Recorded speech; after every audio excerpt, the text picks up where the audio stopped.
ಸಭೆ ಇತ್ತು. ಈ ಒಂದು ಸಭೆಯ ಮುಖ್ಯ ಅಜೆಂಡಾ ಇದ್ದಿದ್ದೇನಪ್ಪ ಅಂತಂತಂದರೆ ಕಾರ್ಯಕಾರಿ ಸಮಿತಿಯಲ್ಲಿ ಉಪಸಮಿತಿಗಳನ್ನು ರಚನೆ ಮಾಡಿ ಆ ಉಪಸಮಿತಿಗಳಿಗೆ ನಮ್ಮ ಅಧಿಕಾರಿಗಳನ್ನ ಕಾರ್ಯಾಧ್ಯಕ್ಷಗಳು ಮತ್ತು ಸದಸ್ಯರನ್ನಾಗಿ ಮಾಡಿ ಪ್ರತಿಯೊಂದು ಉಪಸಮಿತಿಗೂ ಕೂಡ ಒಂದೊಂದು ಜವಾಬ್ದಾರಿ ವಹಿಸುವಂತಹ ಒಂದು ಅಜೆಂಡಾ ಇತ್ತು. ಅದರ ಜೊತೆಗೆ ನಮ್ಮ ಮೈಸೂರು ಜಿಲ್ಲೆಯ ಎಲ್ಲ ಶಾಸಕರು, ವಿಧಾನ ಪರಿಷತ್ತಿನ ಸದಸ್ಯರು, ಬೇರೆ ನಿಗಮ ಮಂಡಳಿಗಳ ಅಧ್ಯಕ್ಷರುಗಳು ಅವ್ರನ್ನೆಲ್ಲ ಕರೆದು ಮತ್ತೊಮ್ಮೆ ಅವರಿಂದ ಸಲಹೆಗಳನ್ನು ಪಡೆಯಲಾಗಿತ್ತು.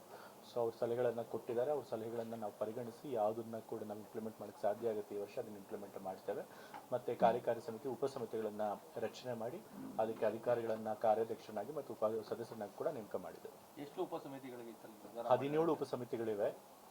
ಇನ್ನೊಂದು ಹೊಸ ಉಪಸಮಿತಿ ಆಗ್ಬೋದು. ಕಂಬಳ ಏನಾದರೂ ಮಾಡಬೇಕು ಅಂತ ತೀರ್ಮಾನ ಆಗಿದ್ದರೆ ಅದಕ್ಕೊಂದು ಉಪಸಮಿತಿಯನ್ನು ಮಾಡಬೇಕಾಗುತ್ತೆ.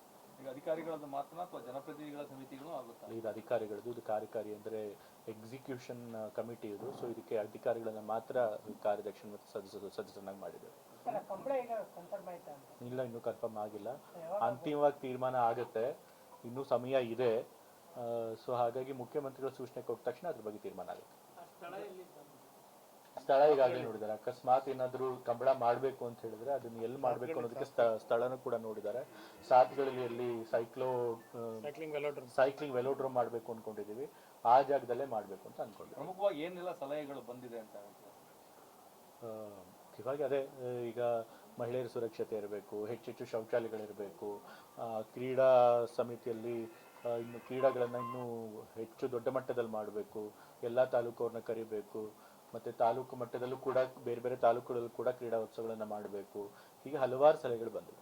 ಅಂತಾರಾಷ್ಟ್ರೀಯ ಮಟ್ಟಕ್ಕೆ ತೆಗೆದುಕೊಂಡು ಹೋಗ್ಲಿಕ್ಕೆ ಪ್ರಚಾರಕ್ಕೆ ಪ್ಲಾನ್ಸ್ಗಳಿಗೆ ಏರ್ಪೋರ್ಟ್ಗಳಲ್ಲಿ ಅಥವಾ ಬೇರೆ ಬೇರೆ ಕಡೆಗಳಲ್ಲಿ ಇಲ್ಲ, ಪ್ರತಿ ಬಾರಿ ಕೂಡ ಅದನ್ನು ಯೋಚನೆ ಮಾಡ್ತಿರ್ತೀವಿ. ಈಗಲೂ ಕೂಡ ಈ ಸರಿ ಕೂಡ ಎಷ್ಟು ಬಜೆಟ್ ಇರುತ್ತೆ ಅನ್ನೋದನ್ನು ನೋಡಿ ನಾವು ಆದಷ್ಟು ಅದನ್ನು ಪ್ರಚಾರ ಮಾಡುವಂಥ ಪ್ರಯತ್ನ ಮಾಡ್ತೀವಿ.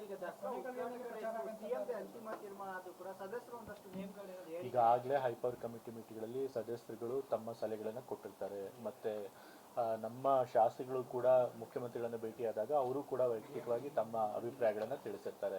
ಅದನ್ನೆಲ್ಲ ಪರಿಗಣಿಸಿ ಮುಖ್ಯಮಂತ್ರಿಗಳು ಅಂತಿಮವಾಗಿ ಯಾರು ಉದ್ಘಾಟನೆ ಆಗಬೇಕು ಅಂತ ತೀರ್ಮಾನ ಮಾಡ್ತಾರೆ.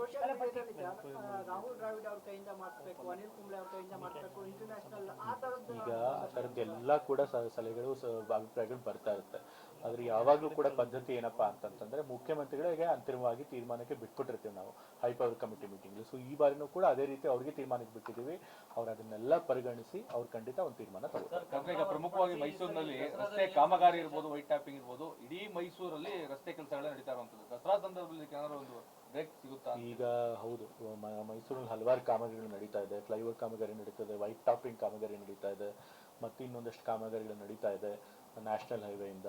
ಸೊ ಅದೆಲ್ಲ ಕಾಮಗಾರಿಗಳನ್ನು ಯಾವ ಕಾಮಗಾರಿಗಳನ್ನು ಬೇಗ ಮುಗಿಸೋಕ್ಕೆ ಸಾಧ್ಯ ಆಗುತ್ತೆ ಅದು ದಸರಾ ಪ್ರಾರಂಭ ಆಗಕ್ಕಿಂತ ಮುಂಚೆನೇ ಮುಗಿಸ್ಬೇಕು ಅಂತ ಹೇಳಿ ಈಗಾಗಲೇ ಸೂಚನೆ ಮೊದಲು ಕೂಡ ಕೊಟ್ಟಿದ್ದೀನಿ, ಈ ಸಭೆಯಲ್ಲಿ ಕೂಡ ಮತ್ತೆ ಕೊಟ್ಟಿದ್ದೀನಿ. ಯಾವ ಕಾಮಗಾರಿಗಳನ್ನು ಮುಗಿಸೋಕ್ಕಾಗಲ್ಲ, ಯಾಕೆಂದರೆ ಅದರ ಅವಧಿನೇ ಬಹಳಷ್ಟು ತಿಂಗಳುಗಳಿರುತ್ತೆ, ಒಂದು ವರ್ಷದ ಮೇಲಿರುತ್ತೆ.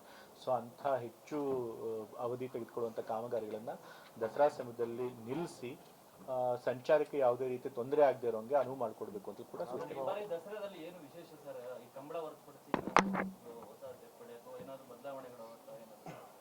ಈಗ ನಾವು ಈ ಬಾರಿ ವೈಭವದ ವಿಜೃಂಭಣೆನೇ ದಸರಾ ಮಾಡಬೇಕು ಅಂತ ಹೇಳಿ ತೀರ್ಮಾನ ತಗೊಂಡ್ವಿ ಹೈಪವರ್ ಕಮಿಟಿ ಮೀಟಿಂಗ್. ಅದರಂತೆ ಪ್ರತಿ ವರ್ಷ ಏನು ಕಾರ್ಯಕ್ರಮಗಳಿರುತ್ತೆ ಅದೇ ಕಾರ್ಯಕ್ರಮಗಳಲ್ಲಿ ಇನ್ನೊಂದು ಸ್ವಲ್ಪ ಏನಾದರೂ ವಿನೂತನತೆ ತರುವಂಥ ಪ್ರಯತ್ನ ಮಾಡ್ತೀವಿ. ಇವಾಗ ಡ್ರೋನ್ ಶೋ ಮಾಡ್ತೀವಿ.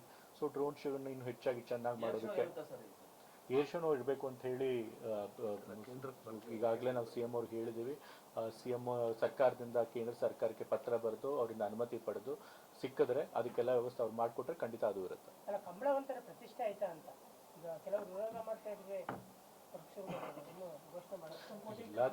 ಈಗ ಒಂದು ಪ್ರಜಾಪ್ರಭುತ್ವ ಆದ್ಮೇಲೆ ಕೆಲವು ವಿಷಯಗಳಿಗೆ ವಿರೋಧನೂ ಬರುತ್ತೆ, ಬೆಂಬಲನೂ ಬರುತ್ತೆ. ಆದರೆ ಸರ್ಕಾರ ಅಲ್ಟಿಮೇಟ್ಲಿ ಯಾವುದು ಸರಿ ಅಂತ ಸರ್ಕಾರಕ್ಕೆ ಕಾಣುತ್ತೋ ಆ ತೀರ್ಮಾನ ತೆಗೆದುಕೊಳ್ತಾರೆ. ಕಂಬಳ ಕೂಡ ನಮ್ಮ ಕರ್ನಾಟಕದ, ನಮ್ಮ ರಾಜ್ಯದ ಒಂದು ಸಂಸ್ಕೃತಿನೇ, ಕರಾವಳಿ ಭಾಗದ ಸಂಸ್ಕೃತಿ. ಸೊ ನಮ್ಮ ರಾಜ್ಯದ ಸಂಸ್ಕೃತಿನೇ ರಾಜ್ಯದ ಬೇರೆ ಬೇರೆ ಕಡೆ ಅದನ್ನು ಪ್ರಚಾರ ಮಾಡಬೇಕು ಅಂತ ಹೇಳಿ ತೀರ್ಮಾನ ತಗೊಂಡ್ರೆ ಅದ್ರೊಳಗೆ ಏನು ತಪ್ಪಿಲ್ಲ. ಸೊ ಹಾಗಾಗಿ ಕಂಬಳ ಮಾಡಬೇಕು ಅಂತ ತೀರ್ಮಾನ ತಗೊಂಡ್ರೆ ಅದ್ರೊಳಗೂ ಏನು ತಪ್ಪಿಲ್ಲ. ಬಟ್ ಮುಖ್ಯಮಂತ್ರಿಗಳಿಗೆ ಬಿಟ್ಟಿದ್ದೀವಿ, ಅವರು ಅಂತಿಮವಾಗಿ ತೀರ್ಮಾನ ತಗೊಂಡ್ರೆ. ಫ್ಲೆಕ್ಸ್ಗಳ ವಿಚಾರವಾಗಿ ಆಲ್ರೆಡಿ ಪಾಲಿಕೆಯನ್ನು ಮಾಡ್ತಿದ್ರು ಸಹ ದಸರಾ ಸಂದರ್ಭದಲ್ಲಿ ಇನ್ನೂ ಜಾಸ್ತಿ ಆಗ್ತದೆ. ಈಗಾಗಲೇ ಆ ಸಲಹೆ ಕೂಡ ಬಂದಿದೆ. ಒಂದಷ್ಟು ಜನ ಹೇಳಿದ್ದಾರೆ ಫ್ಲೆಕ್ಸ್ಗಳ ಹಾವಳಿ ಜಾಸ್ತಿ ಆಗ್ತಿದೆ ಅಂತ ಹೇಳಿ. ಸೊ ಅದಕ್ಕೂ ಕೂಡ ಎಲ್ಲಿ ನಾವು ಅವಕಾಶ ಕೊಟ್ಟಿರ್ತೀವಿ ಅಲ್ಲಿ ಮಾತ್ರ ಫ್ಲೆಕ್ಸ್ಗಳನ್ನು ಹಾಕಬೇಕು, ಬೇರೆ ಕಡೆ ಹಾಕಬಾರ್ದು, ಮತ್ತು ಎಷ್ಟು ಸಮಯ ಕೊಟ್ಟಿರ್ತೀವಿ ಅಷ್ಟು ಸಮಯಕ್ಕೆ ಮಾತ್ರ ಹಾಕಬೇಕು ಅಂತೇಳಿ ಸೂಚನೆ ಕೊಟ್ಟಿದ್ದೀವಿ. ಅವಕಾಶ ಕೊಡ್ತೀವಿ ಅಂದ್ರೆ ಜಾಸ್ತಿ ಗೊಂದಲ ಶುರು ಆಗೋದಿಲ್ಲ. ಎಲ್ಲಿ ಈಗ ಸಂಪೂರ್ಣವಾಗಿ ನೀವು ನಿಲ್ಸೋಕ್ಕೂ ಆಗೋದಿಲ್ಲ, ಫ್ಲೆಕ್ಸ್ ಮುಕ್ತಾನೆ ಮಾಡಬೇಕು ಅಂತಾನೆ ಸಂಪೂರ್ಣವಾಗಿ ಮುಕ್ತಾನು ಮಾಡೋಕ್ಕಾಗಲ್ಲ. ಯಾಕೆಂತಂದ್ರೆ ನಾವು ರೆವೆನ್ಯೂ ಕೂಡ ಬರುತ್ತೆ ಕಾರ್ಪೊರೇಷನ್ಗೆ ಒಂದು ಫಿಕ್ಸ್ಡ್ ಜಾಗದಲ್ಲಿ ಕೊಟ್ಟರೆ, ಮತ್ತೆ ಎಲ್ಲಿ ಹಾಕಿದ್ರೆ ಏನು ನಗರದ ಸೌಂದರ್ಯ ಹಾಳಾಗಲ್ಲ ಅದನ್ನ ನೋಡ್ಕೊಂಡು ಅಂತ ಕಡೆ ಹಾಕುವಂತ ಪ್ರಯತ್ನ ಮಾಡಿ. ಸರ್, ಕಾರ್ಪೊರೇಷನ್ ಇಂದ ಮಾಡುವಂತ ಬ್ಯೂಟಿಫಿಕೇಶನ್ ವರ್ಕ್ ಏನು ನಗರ ಸುಂದರೀಕರಣ ಕೆಲಸಗಳಿಗೆ ಅದಕ್ಕೆ ಅನುದಾನ ಫಿಕ್ಸ್ ಆಗಿದೆ ಸರ್? ಯಾವಾಗಲೂ ದಸರಾಕ್ಕೆ ಇಂತಿಷ್ಟು ಬಜೆಟ್ ಅಂತ ಕೊಡ್ತಾರೆ ಸರ್ಕಾರ.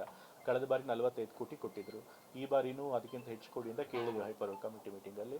ಸೊ ಈ ಬಾರಿ ಹೆಚ್ಚು ಕೊಟ್ಟರೆ ನಾವು ಅದನ್ನು ಅನುದಾನವನ್ನು ಸದ್ಬಳಕೆ ಮಾಡಿಕೊಂಡು ಇನ್ನೂ ಹೆಚ್ಚು ಸುಂದರೀಕರಣ ಮಾಡುವಂಥ ಕೆಲಸ ಮಾಡ್ತೀವಿ. ಸರ್, ಕಲಾವಿದರಿಗೆ ಮಾಸಾಸನ ಕೊಟ್ಟಿರಲ್ಲ, ಇದು ಗೌರವಧನ ಅದು ಬಹಳ ಕಡಿಮೆ ಅಂತೇಳಿ ಬಹಳಷ್ಟು ಸರಿ ಆರೋಪಗಳನ್ನು ಪ್ರತಿ ದಸರಾದಲ್ಲೂ ಮಾಡ್ತಾ ಇದ್ದಾರೆ. ಏನಾದ್ರು ನಿಮ್ಮ ಅವಧಿಯಲ್ಲಿ ಏನಾದ್ರು ಸ್ವಲ್ಪ ಜಾಸ್ತಿ ಕೊಡೋದು ಮಾಡ್ತೀರಾ? ಅದ್ರ ಬಗ್ಗೆ ಸಮಿತಿಲಿ ಏನೂ ಮಾತುಕತೆ ಆಗಿಲ್ಲ, ಬಟ್ ಈಗ ನೀವು ಗಮನಕ್ಕೆ ತಂದಿದ್ದೀರಿ, ಖಂಡಿತ ಅದನ್ನು ಕೂಡ ನಾವು ಪರಿಶೀಲನೆ ಮಾಡ್ತೀವಿ. ಪಾಸ್ಗಳ ವಿಚಾರವಾಗಿ ಸಾಕಷ್ಟು ಗೊಂದಲ ಆಗುತ್ತೆ, ನಿಲ್ಲಿಸಬೇಕು ಅಂತೇಳಿ ಎಲ್ಲರೂ ಸಲಹೆ ಕೊಟ್ಟಿರುವಂಥದ್ದು, ಅದೇನಾದ್ರು ಚರ್ಚೆ ಆಯ್ತಾ ಅಥವಾ ಪಾಸ್ಗಳ ಬಗ್ಗೆ ನಿಜವಾಗ್ಲೂ ಪ್ರತಿ ವರ್ಷ ಗೊಂದಲ ಆಗುತ್ತೆ. ಕಳೆದ ಬಾರಿ ಗೋಲ್ಡ್ ಪಾಸ್ಗಳನ್ನು ಖರೀದಿ ಮಾಡಿದವ್ರಿಗೂ ಕೂಡ ಎಷ್ಟೊಂದು ಕಡೆ ಜಾಗ ಸಿಕ್ಕಿರಲಿಲ್ಲ. ಸೊ ಹಾಗಾಗಿ ಈ ಬಾರಿ ಕಟ್ಟುನಿಟ್ಟಾಗಿ ಗೋಲ್ಡ್ ಪಾಸ್ಗಳನ್ನು ಎಷ್ಟು ಸೀಟ್ಗಳನ್ನು ನಾವು ನಿಗದಿ ಮಾಡಿರ್ತೀವೋ ಅಷ್ಟು ಮಾತ್ರ ಪ್ರಿಂಟ್ ಮಾಡಿ ಯಾರು ಖರೀದಿ ಮಾಡ್ತಾರೋ ಅವ್ರಿಗೆ ಮಾತ್ರ ಕೊಡಬೇಕು. ಬೇರೆಯವ್ರಿಗೆ ಅದು VIP ಗಳಿರ್ಬೋದು ಅಥವಾ ಬೇರೆ ಇನ್ಯಾರಾದರೂ ಇರ್ಬೋದು, ಅವ್ರಿಗೆ ಯಾರಿಗೂ ಕೂಡ ಗೋಲ್ಡ್ ಪಾಸ್ ಕೊಡಬಾರ್ದು ಅಂತೇಳಿ ತೀರ್ಮಾನ ಮಾಡಿದ್ವಿ. ಮಾಡಬಹುದಾಗ್ತದೆ ಬರೀ ಗೋಲ್ಡ್ ಪಾಸ್ಗೆ ಮಾತ್ರ, ಯಾಕಂದ್ರೆ ಎಲ್ಲಾ ಕಡೆಗಳು ಈವನ್ ಕ್ರೀಡಾಂಗಣಗಳಲ್ಲೂ ಅದೇ ಆಗುವಂಥದ್ದು, ಸಿನಿಮಾಗೆ ಹೋದ್ರೂ ಅದೇ ಆಗುತ್ತೆ. ಈಗ ಗೋಲ್ಡ್ ಪಾಸ್ಗೆ ಸಪ್ರೇಟ್ ಒಂದು ಎನ್ಕ್ಲೋಜರ್ ಮಾಡಿರ್ತೀವಿ, ಸೀಟ್ ನಂಬರ್ ಮಾಡಬಹುದು. ಗೋಲ್ಡ್ ಪಾಸ್ಗೆ ಸಪ್ರೇಟ್ ಒಂದು ಎನ್ಕ್ಲೋಜರ್ ಮಾಡ್ತೀವಿ, ಅಲ್ಲಿ ಗೋಲ್ಡ್ ಪಾಸ್ ಖರೀದಿ ಮಾಡೋರಿಗೆ ಮಾತ್ರ ಅವಕಾಶ ಮಾಡಿಕೊಡ್ತೀವಿ. ಮತ್ತೆ ಗೋಲ್ಡ್ ಪಾಸ್ ಎಷ್ಟು ಸೀಟ್ ಇದೆಯೋ ಅಷ್ಟು ಮಾತ್ರ ನಾವು ಪ್ರಿಂಟ್ ಮಾಡ್ತೀವಿ. ಮತ್ತೆ ಜನರಿಗೆ ಬಿಟ್ಟರೆ, ಸಾಮಾನ್ಯ ಜನರು ಖರೀದಿ ಮಾಡೋರಿಗೆ ಬಿಟ್ಟರೆ ಬೇರೆ ಇನ್ಯಾರಿಗೂ ಗೋಲ್ಡ್ ಪಾಸ್ ಅಂತ ಕೊಡೋದಿಲ್ಲ. ಸರ್, ಈಗ ಈ ದಸರಾ ಬಂತು ಅಂದ್ರೆ ಮೈಸೂರು ಜನ ಬಹಳಷ್ಟು ಬೇಜಾರು ಮಾಡ್ತಾರೆ. ಟ್ರಾಫಿಕ್ ಬಹಳ ವೈಲೆನ್ಸ್ ಇರುತ್ತೆ, ಸರಿಯಾಗಿ ವ್ಯವಸ್ಥೆ ಇಲ್ಲ ಅಂತ. ಆ ಟ್ರಾಫಿಕ್ ಸ್ವಲ್ಪ ಕರೆಕ್ಟಾಗಿ ಮಾಡೋದಕ್ಕೆ ಒಂದು ವ್ಯವಸ್ಥೆ ಮಾಡಿ ಖಂಡಿತ. ಸರ್, ಇದನ್ನು ಹೊರತುಪಡಿಸಿ ಸರ್, ದಸರಾ ಶುರುವಾಗಲಿಕ್ಕಿಂತ ಮುಂಚೆ 1 ತಿಂಗಳು ಮುಂಚೆ ನಂತರದಲ್ಲಿ ಅಧಿಕಾರಿಗಳು ಕೆಲಸ ಮಾಡಲ್ಲ ಸರ್. ತಾಲೂಕು ಮಟ್ಟದಲ್ಲಿ ಎಲ್ಲರೂ ಕಾರಣ ಕೇಳಿದ್ರೆ ಯಾರು ಹೋದ್ರು ದಸರಾದಲ್ಲಿ ಬಿಸಿ ಅಂತ. ದಯಮಾಡಿ ಆ ಥರದ್ದು ಏನಾದ್ರು, ಯಾಕಂದ್ರೆ ಸಾರ್ವಜನಿಕರು ಕೆಲಸನೇ ಆಗಲ್ಲ 3 ತಿಂಗಳು ದಸರಾಗೆ ಸಂದರ್ಭದಲ್ಲಿ. ಅದಕ್ಕೇನಾದ್ರು ಕ್ರಮ ತಗೋತೀವಿ? ಪೂರ್ವಕವಾಗಿ SIR ಸೇರ್ಕೊಂಡಿದ್ದಾರೆ, ಅದ್ರ ಜೊತೆಗೆ ಎಲ್ಲ ಕೇಳೋದು ಎಲ್ಲ ಅಲ್ಲ ಅದರಲ್ಲಿ ಬಿಸಿ ಇದ್ದಾರೆ. ಯಾಕಂದ್ರೆ ಸಾರ್ವಜನಿಕರು ಸಣ್ಣ ಪುಟ್ಟ ಕೆಲಸಗಳು ಆಗ್ತಾ ಇಲ್ಲ. ಏನ್ ಕೇಳಿ ದಸರಾ ಮೀಟಿಂಗು ಈಗ SIR ನಡೀತಾ ಇದೆ, ಅದೇ ಸಮಯದಲ್ಲಿ ದಸರಾನು ಬಂದಿದೆ. ಬಟ್ ನಮ್ಗೆ ಬೇರೆ ದಾರಿ ಇಲ್ಲ, ಎರಡನ್ನೂ ಕೂಡ ನಿಭಾಯಿಸಬೇಕಾದಂಥ ಪರಿಸ್ಥಿತಿ ಇದ್ದೇ ಇದೆ.